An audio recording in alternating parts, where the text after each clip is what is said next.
Así sí o no. Entonces, de vez en cuando haces una toma general. Órale. Pasémosle, compañero, para aquí. ¿Cómo es tu nombre, compañero? José está. José está. Ok, entonces, como les mencionaba, estas son las otras mujeres. Las otras mujeres que son mujeres sin poder adquisitivo, ¿cierto? Como dirían los economistas. Son mujeres que no tienen una educación adecuada, por decirlo de alguna manera, de quizás no conozcan la noción de derechos políticos, ¿cierto? Quizás no lo conozcan. Bienvenida, compañera. Son mujeres que digamos, tienen restricciones en los espacios sociales y políticos, tienen muchas restricciones. Y además de eso, como bien han dicho en clases anteriores algunos compañeros y compañeras, estas mujeres dentro de sus comunidades también tienen restricciones y limitaciones de tipo cultural, de tipo económico, de tipo político, ¿cierto? Y de tipo social. De parte del Estado, que definitivamente no logra o no ha logrado aún históricamente también unas políticas de Estado para que llegue hasta este tipo de población como estas mujeres, y también tienen muchas restricciones dentro de su comunidad, ¿cierto? Entonces esto pues es un ejemplo de ser. También están las mujeres afrodescendientes. Ya les he comentado, tengo unos deseos gigantísimos y aspiro pues a poder lograrlo, si Dios quiere, a visitar una población afrodescendiente para recopilar testimonios de las personas, de las mujeres adultas mayores. O sea, quisiera hacer un trabajo de campo en ese sentido, porque definitivamente es muy escaso lo que se ha estudiado en términos académicos con relación a la población afrodescendiente y muy especialmente pues sobre las mujeres afrodescendientes. Entonces, esta otra historia de las mujeres también intenta rescatar de alguna manera esta población que es realmente ha sido invisibilizada por el Estado y aún por la sociedad misma, ¿cierto? Y aún hoy en día uno no conoce, o por lo menos yo no conozco un diputado siquiera que sea afrodescendiente. Yo no sé, alguien que esté en el poder, no lo he visto, no lo conozco, y pues dentro del desarrollo del trabajo se ve la escasa participación en los diferentes espacios públicos, y las mujeres pues son más vulnerables en este sentido. Ok, entonces en términos generales, lo que busca este primer capítulo de la otra historia de las mujeres es, digamos, la conciencia que tienen las mujeres empleadas, las amas de casa, las campesinas, en términos generales las mujeres que no son de la élite, ¿cierto? Que no son profesionales, o sea, que no tienen un nivel de educación. Entonces, digamos, ayudar de alguna manera a promover los derechos políticos de estas otras mujeres, en términos generales, tanto las mujeres urbanas como las mujeres rurales, de los dos espacios. Ok. Tiene un marco histórico este primer capítulo, ¿cierto? Y ya les había comentado que este marco histórico, ¿en qué consiste? Consiste en seguir los lineamientos de Fernand Braudel, un historiador francés que, digamos, es un teórico de la larga duración, de la mediana duración y de la corta duración. En esto se basa este marco histórico, y también en los estudios hechos por Georges Duby. Georges Duby también fue un historiador francés que busca, mediante los documentos diplomáticos, rastrear la historia de los campesinos. Entonces, digamos que dentro de la metodología y el marco histórico es que se desarrolla este capítulo primero. Entonces, les doy un breve comentario sobre mi experiencia que he tenido en el desarrollo de esta tesis, de este proyecto de tesis, de maestría. He tenido la oportunidad de visitar el Archivo Histórico de la Ciudad de México. Es un archivo pues, con muy buena documentación y hay muy escasa información relacionada con los indígenas y la población afro. Por ahí encontré quizás algunos documentos, pero bueno, tuve la oportunidad de visitar este archivo histórico. Tuve también la oportunidad de visitar la Biblioteca Nacional y la Biblioteca Nacional. Ellas se encuentran en las instalaciones en territorio de la UNAM, en la ciudad universitaria de la UNAM. Es muy interesante. Y muy buena información la que se puede encontrar allí. Esto pues son los predios al interior y también nuestra humilde biblioteca, ¿cierto? Que ya le quitaron la base de datos que tenía el EBSCO, pero me funcionó mucho porque desde esta base de datos yo sabía que de pronto en cualquier momento sospechaba que ese servicio iba a ser muy limitado, pero supe aprovechar el EBSCO para extraer mucha información también de tipo teórico. Entonces, bueno, también tuve la oportunidad de visitar esa biblioteca. Estos son imágenes de prensa. Estos son imágenes de prensa de mediados del siglo XX. ¿Sí? ¿De qué se trata esto? Debe hacer un rastreo de prensa, digamos, dentro del trabajo que se hace en términos teóricos y metodológicos. Aquí se puede observar a una monja depositando su voto, ¿cierto? Eso más adelante pues vamos a ver lo apoteósico que representó pues en ese momento para las mujeres y, digámoslo de alguna manera, diferentes, o sea, mujeres de diferentes campos, ¿cierto? En este caso el del religioso. Bueno, aquí vemos pues varias mujeres, porque es que ellas iban a los centros de votaciones, digámoslo así, como cuando van los jóvenes a alguna parte, ¿cierto? Pues como muy emocionadas, ¿no? Bueno, esta se llama María Izaguirre, es la esposa de Adolfo Ruiz, del presidente del momento, ¿cierto? Depositando su voto, pues, una de las características del momento de esa época de estas mujeres fue promover el voto femenino, ¿cierto?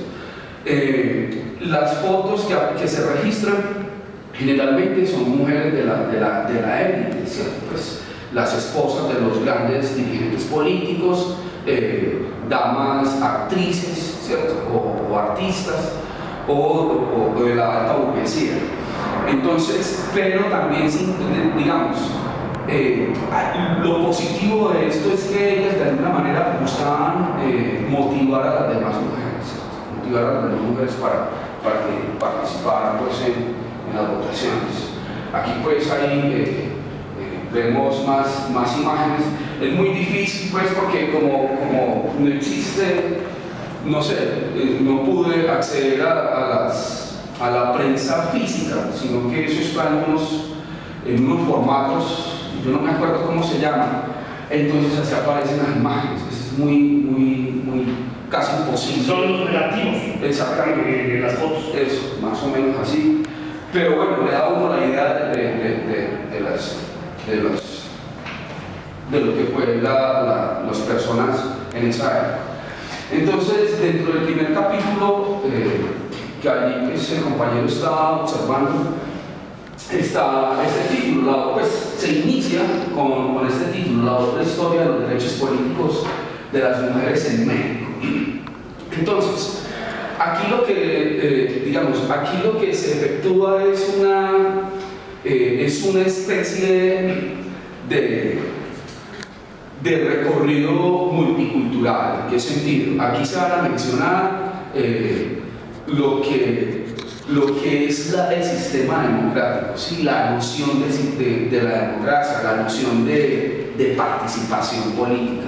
Esas nociones están en desarrollo, ¿cierto? Están en desarrollo. ¿Por qué? Ahí dentro del trabajo yo hago muchas preguntas, ¿cierto? O sea, eso significa un cambio paradigmático dentro de la sociedad, ¿cierto? O sea, ese momento, como dicen en términos políticos, ese momentum político significa un cambio dentro de la sociedad, ¿cierto? En algún momento hay una declaración de una lideresa del momento, ¿cierto?, que dice más o menos que la mujer va a ir a ejercer su votación para regresar de nuevo a su campo, ¿cierto?, que es cuidar a los niños, atender pues al esposo. Entonces lo pone a uno a reflexionar, ¿cierto? Pone a reflexionar hasta qué grado significó en términos de avance cultural el ejercer el derecho al voto, ¿cierto? O sea, ¿qué cambios realmente hubo en términos del imaginario colectivo y en términos de la institucionalidad desde el Estado, ¿cierto? ¿Por qué? Porque es que los gobernantes se ufanaban definitivamente de que estamos dándole participación a las mujeres, ¿cierto? Es más o menos como cuando un padre de familia le da, pues si me van a disculpar las compañeras de la ilustración, pero así es la perspectiva como lo ven.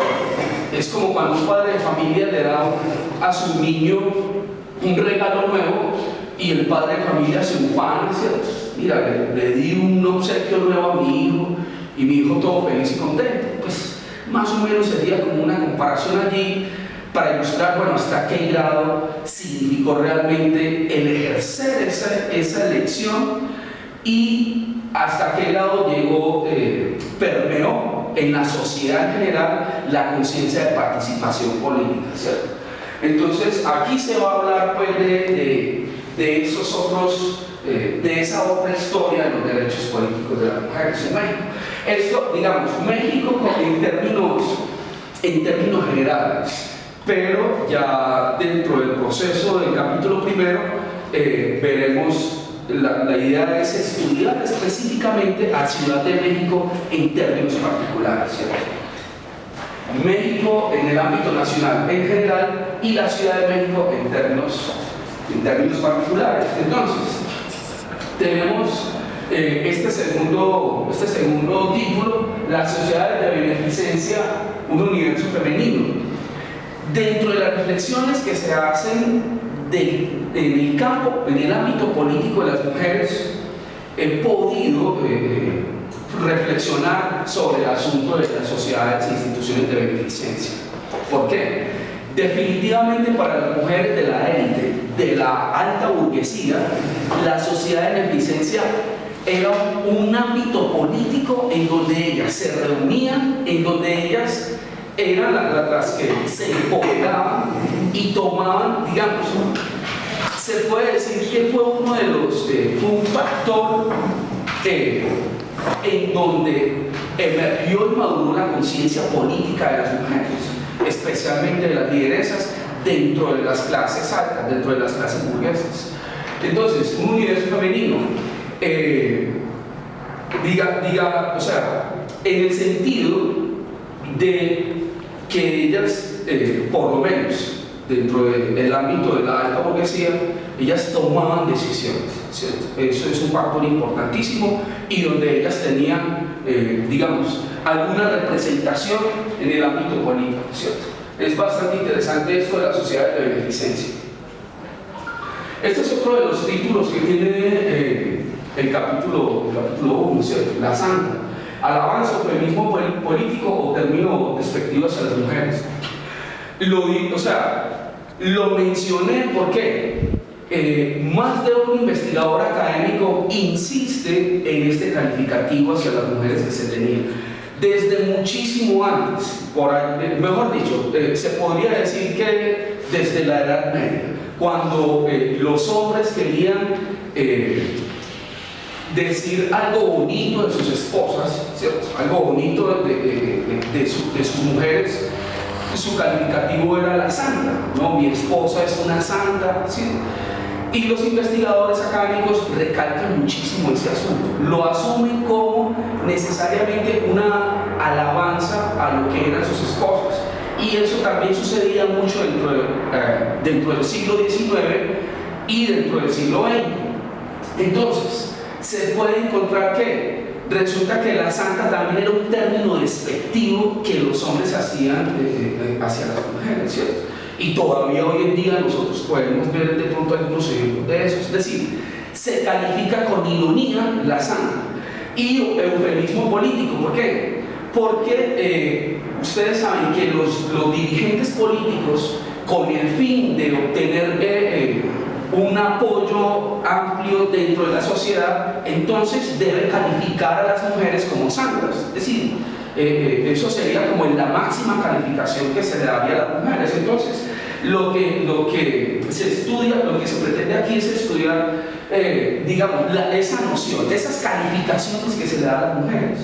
Porque es que no solamente es la santa, a las mujeres también se les ha dado otro tipo de calificativos, ya sea para alabarla o también utilizarla para hablar, pues para mencionarla de manera despectiva, ¿cierto? Entonces,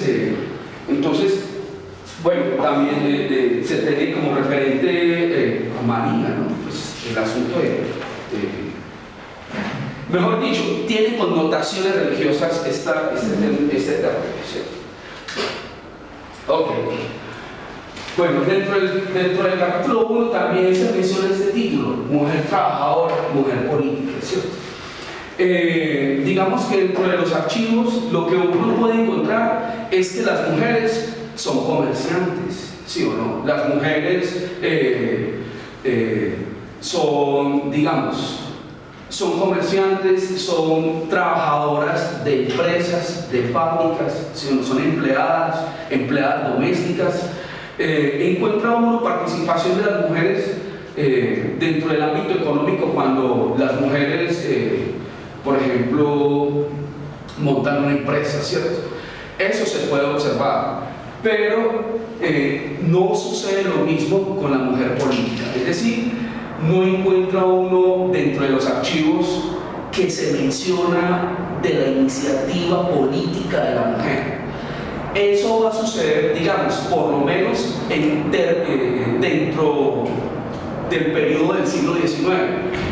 Quizás después de la Revolución Mexicana, en algunos pequeños puntos muy específicos, se van mencionando algunos,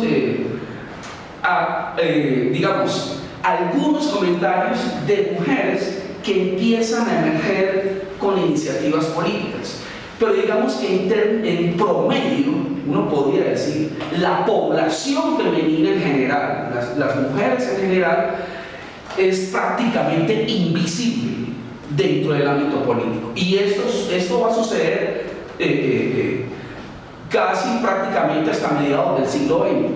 Pero sí se puede notar en la medida en que uno va revisando los archivos, se empieza a notar una mayor participación de las mujeres en el ámbito económico. Eso sí hay que decirlo. Entonces es una reflexión sobre ese aspecto, ¿cierto? Y cómo las mujeres trabajadoras, estoy diciendo las empleadas domésticas, estoy diciendo las campesinas, ¿cierto?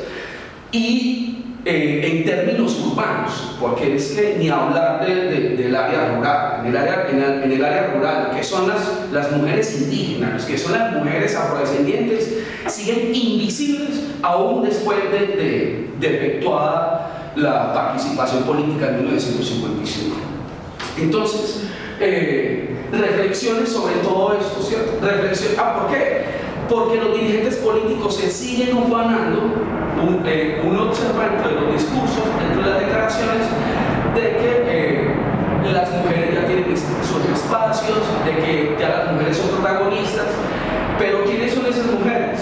Las burguesas, las esposas de los dirigentes políticos, las de la clase A. Pues siempre la retórica es la misma y uno observa que las que entran en escena del ámbito político son las mujeres de la clase alta y quizás las mujeres en un ámbito urbano, pero las mujeres rurales definitivamente es muy escasísimo, prácticamente invisibles. Entonces, y eso se debe asumir entonces esa invisibilidad como una forma de violencia política en términos históricos hacia las mujeres.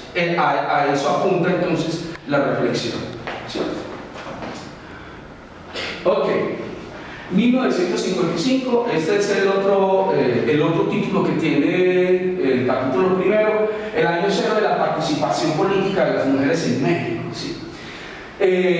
Esto fue, mejor dicho, ese año, en 1955, fue que se partió la historia política de México en dos, ¿cierto?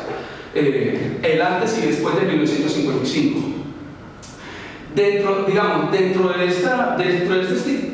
este título está los antecedentes de la participación política de las mujeres, ¿sí? Que cuando empezaron esos movimientos desde el sur de México, ¿sí? Que se les permitió inicialmente participar en la municipalidad solamente, ¿sí? Pero que no tenían participación en las elecciones generales, pues estamos hablando en términos presidenciales, no tenían participación. A mí me llama la atención porque hay un autor, no lo recuerdo en estos momentos, que justifica la retardación de la participación de las mujeres, y sobre todo aquí en México, por los acontecimientos internacionales, y pone de manifiesto la Primera y la Segunda Guerra Mundial y también la crisis económica que se vivió a partir del crack de 1929 y durante la década de 1930. ¿Por qué? Se justifica diciendo que estos factores internacionales posiblemente, yo lo asumiría como una hipótesis, fue lo que hizo retardar una efectiva política de Estado para que las mujeres pudieran participar en las elecciones presidenciales. Eso es una hipótesis que se maneja. Pero también entonces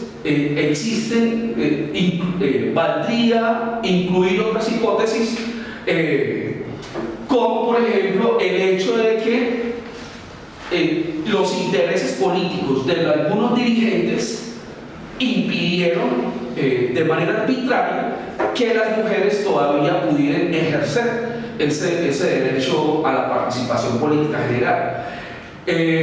Pero para el momento, antes de 1955, ya por lo menos tenía algunas participaciones en algunos municipios.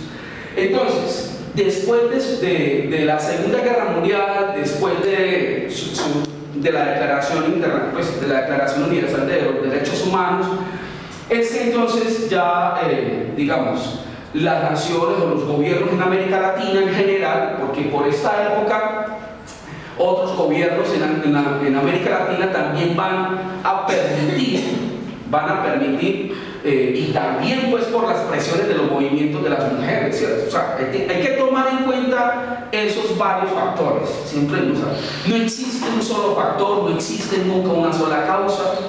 Sí, son diferentes hipótesis que encierran el porqué, la demora de las mujeres en participar en las elecciones y en tener puestos en los cargos políticos, ¿cierto?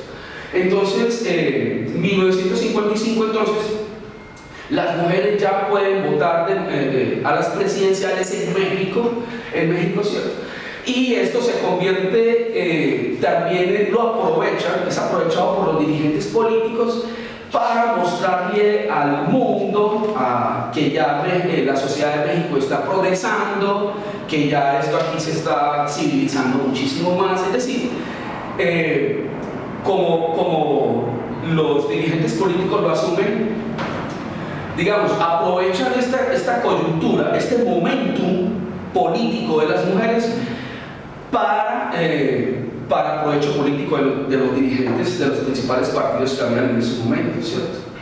Entonces, y de alguna manera, esos movimientos, bueno, existían algunos diferentes tipos de movimientos de las mujeres, empiezan a consolidarse y empiezan a surgir otros movimientos ya más de carácter político a partir de esta fecha, ¿cierto? Entonces, lo que se puede observar, digamos, en el análisis de los discursos y de los archivos históricos es que es la mujer urbana la que empieza a ampliar su participación, ¿cierto? Las mujeres, las profesionales, por ejemplo, empiezan a ampliar su participación, pero uno empieza a notar que todavía no entran en la escena política las mujeres afrodescendientes, que escasamente a partir de la década de 1980, quizás a partir de 1970, es que empiezan a tener protagonismo, empiezan a aparecer en los escenarios políticos. Lo mismo sucede con las mujeres campesinas. Entonces, por eso la importancia del capítulo 1, rescatar, rastrear la historia de estas otras mujeres. Bueno, entonces, aquí están los derechos políticos de las mujeres afromexicanas. En esta parte del capítulo 1 se habla brevemente, someramente, sobre el proceso histórico que tuvieron los afromexicanos, ¿cierto? Afromexicanos, aunque la población afrodescendiente les gusta mejor que les llamen afrodescendientes, ¿cierto? Se hace un proceso histórico de la población afrodescendiente en México, ¿sí? Desde la época colonial. ¿Esto con qué fin? Para que se tenga un mejor contexto de lo que sufrió y lo invisible que fue esta población hasta hace poco, ¿cierto? Hasta hace más o menos 50 años. Entonces, se hace también reflexiones de por qué sucedía eso, ¿cierto? Es decir, ¿por qué si se supone que después de la Revolución Mexicana se presentó en 1916-1917 en una constitución supuestamente abierta, o sea, sí, supuestamente más liberal? Porque si se supone que a partir de 1955, el año cero de la participación política de las mujeres en este país, empezó a abrirse campo, porque continuaba la invisibilización de la población afrodescendiente en general y específicamente para este caso de las mujeres afrodescendientes, ¿cierto? Entonces, digamos que es una reflexión sobre todo ello, ¿sí? Y sobre cómo está la situación. O sea, lo que busca el capítulo 1 es buscar cuál es la situación actual, ¿cierto? de esta población, y que por eso pues también deseo visitar, hacer un trabajo de campo. Espero hacerlo para conocer digamos, los testimonios y tener un archivo testimonial sobre ellos, ¿cierto? Porque los vestigios siguen siendo escasos, a pesar de los esfuerzos de algunos académicos de hacer un revisionismo histórico sobre esta población. Y quiero hacer énfasis en las mujeres afrodescendientes, ¿cierto? Es decir, énfasis, ¿por qué? Porque siempre se sigue observando la poca conciencia política que hace falta para que las mujeres afrodescendientes entren y irrumpan en el mundo, en el ámbito político, ¿cierto?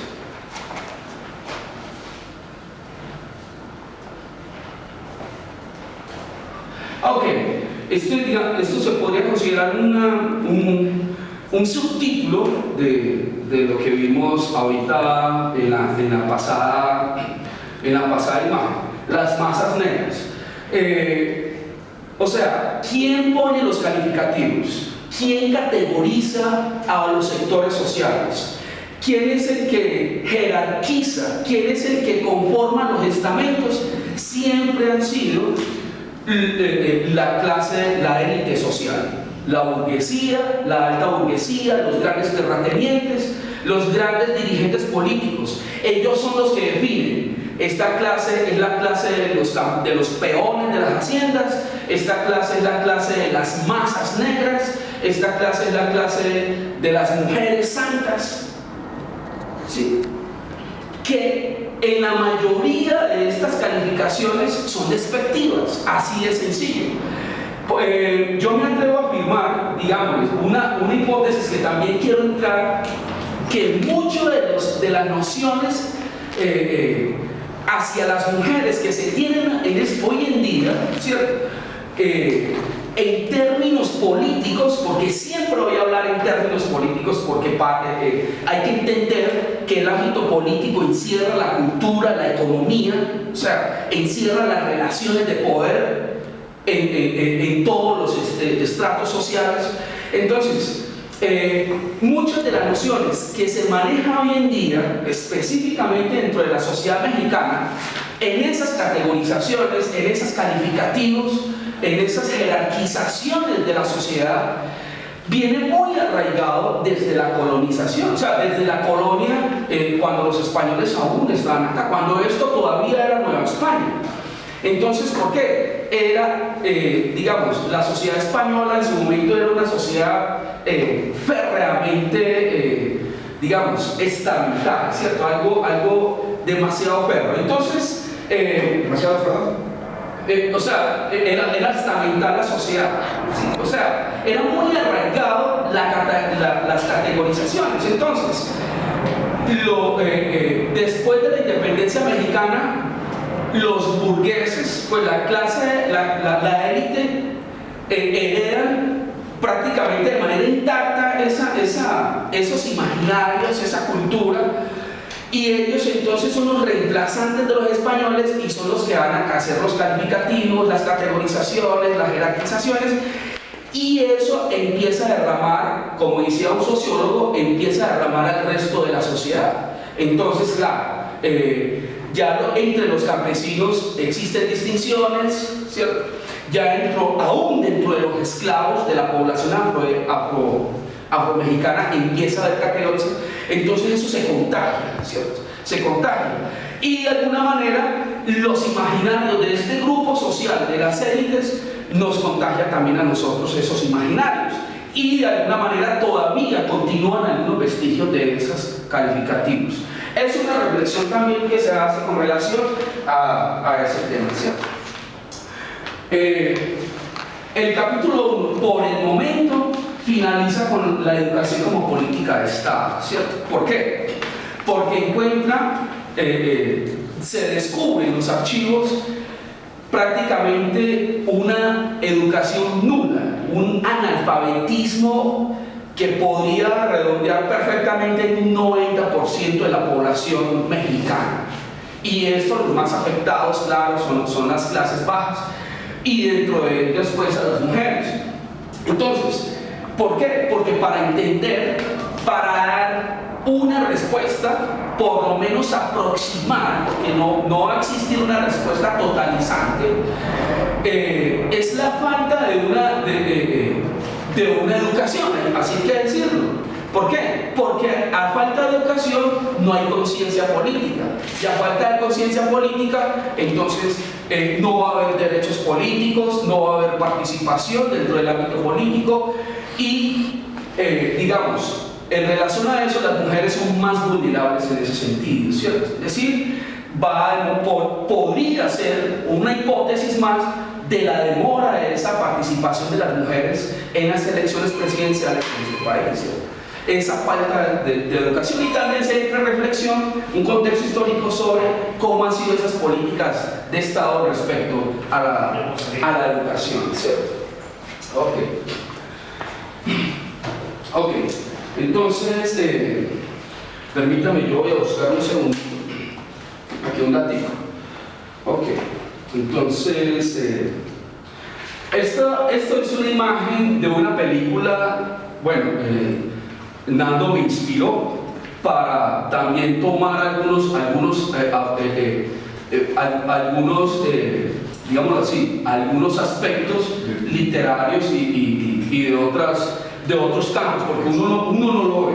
Pues yo personalmente siempre he ceñido a la documentación, y uno casi que le hace una ¿cómo dicen por ahí? Una imagen,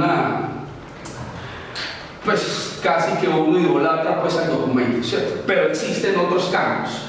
Entonces, esta imagen es de una película que se llama Menores de Edad. Menores de Edad es una película de 1951. Se debe tener en cuenta el contexto social y político y la lógica que se manejaba en esa época, en ese momento. El director de esta película es Miguel Delgado y la protagonista es Rosita Quintana. ¿Quién oye hablar de Rosita Quintana? Es una de las divas que quisiera hablar alguna vez antes que se muera, ¿cierto? Y el protagonista ya murió, ¿sí? No, pero entiendo que todavía vive, ¿no? No. Yo no la voy a ver en la revista. No, pero creo que Lolita Torres, no sé, es Silvia Pinal, que todavía ese sí todavía vive. Pero bueno, o sea, es importante, sería importante, ¿sí me entiendes? O sea, conocer esos aspectos. Entonces, el protagonista es Abel Salazar, ¿cierto? Abel Salazar es el protagonista. Como pueden observar dentro de la película está esta placa, ¿cierto? Colegio Regiomontano, el colegio existe, quién sabe si esa placa todavía seguirá existiendo. Plantel para señoritas de hoy y madres del mañana, ¿cierto? Aquí hay que analizar varios aspectos muy importantes, que son, primero, la noción de señorita, ¿sí o no? O sea, cómo hemos mencionado hemos mencionado cómo, digamos, cómo es que evoluciona un concepto, ¿cierto? ¿Cómo es que evoluciona un concepto? Y es una categorización. Señoritas no son todas las mujeres. Y esa categorización viene precedida desde las capas altas de la sociedad. O sea, no todas las mujeres son señoritas. Señorita es una categoría, digamos, es una jerarquización que la clase de las capas altas da y que se irriga el resto de la sociedad, en el que también nosotros nos contagiamos para, pues, la sociedad en general, para hacer ese tipo de categoría, de jerarquización. Y madres del mañana, y no son, o sea, entiéndase que no son madres como nosotros lo concebiríamos en este momento. Estas madres deben ser específicamente casadas, ¿sí? Y bueno, y como dicen por ahí, por la iglesia y todo lo demás. Y también es una jerarquización. Entonces, aquí existen dos jerarquías. Una, el hecho de que sean señoritas, y lo segundo, el hecho de que sean madres debidamente casadas, ¿cierto? Si no se está dentro de esa jerarquía, si no está dentro de esa categorización, está por fuera del ámbito social y político y cultural y económico, si se quiere. ¿Por qué? Porque entonces ya empieza a ser empieza el estigma de la sociedad, ¿cierto? Y empieza la invisibilidad política de esas otras mujeres que no hacen parte de este grupo. Es decir, aquellas que no son señoritas y aquellas que no son casadas por la iglesia y que digamos, no son madres casadas por la iglesia, ¿cierto? Entonces, o sea, ¿en qué términos fue esa participación política de 1955? ¿En qué términos concebimos hoy la participación política de las mujeres? ¿Sí? Bueno, tener esas reflexiones. Ok. Permítame. Todavía vive, ¿no? La Rosita. Argentina. Ajá. Ok. Esta señora es Matilde Petra Montoya Lafranca. Ella fue la primera mujer profesional que tuvo México, ¿cierto? Ella se graduó como médica y obtuvo su título en 1887.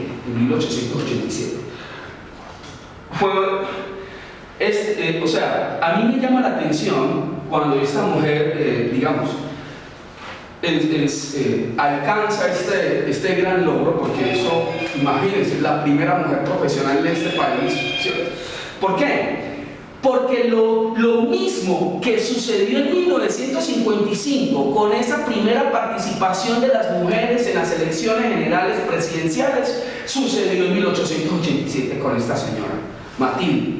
Cuando esta señora Matilde obtuvo el título en 1887, eso fue un boom, eso fue como si se hubiera transformado este país definitivamente.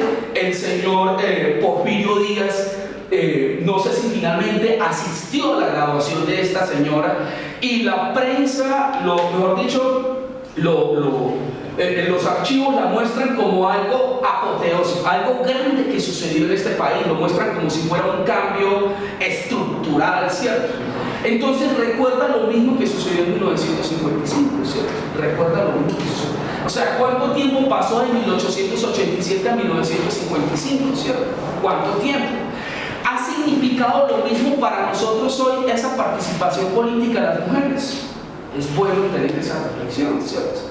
Ha significado hoy, digamos, una mayor participación de las mujeres, y no estoy hablando de las mujeres de la alta burguesía, no estoy hablando de las grandes artistas, de actrices, de las profesionales, por decirlo de alguna manera. Estoy hablando de esas mismas mujeres invisibilizadas que todavía lo siguen siendo en muchos aspectos, que son las campesinas, que son las mujeres del área rural, las mujeres indígenas, las minorías étnicas, las mujeres afrodescendientes. O sea, hasta qué grado ha avanzado en el ámbito de la participación política de esas otras mujeres, que es lo que apunta el capítulo primero de los derechos políticos, ¿cierto? Entonces, bueno, hasta ahí se acaba la exposición. Compañeros, muchísimas gracias.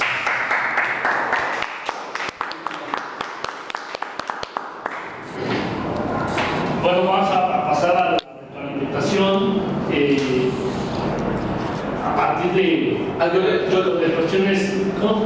Sí, que les recuerdo que para mañana yo les pasaré el borrador, porque eso es un borrador, pues eso todavía está en proceso de construcción, al profesor Clark, para que se los pase a todos ustedes, ¿sí o no? Pues esa es la idea. Qué pena, por favor, así. Sí, de hecho, por ahí está el impreso. Digo, pues si lo quieren, no queda lo que nos hace llegar el archivo para todo el grupo. Bueno, pero entonces la idea es que libremente emitan sus comentarios, sugerencias, preguntas.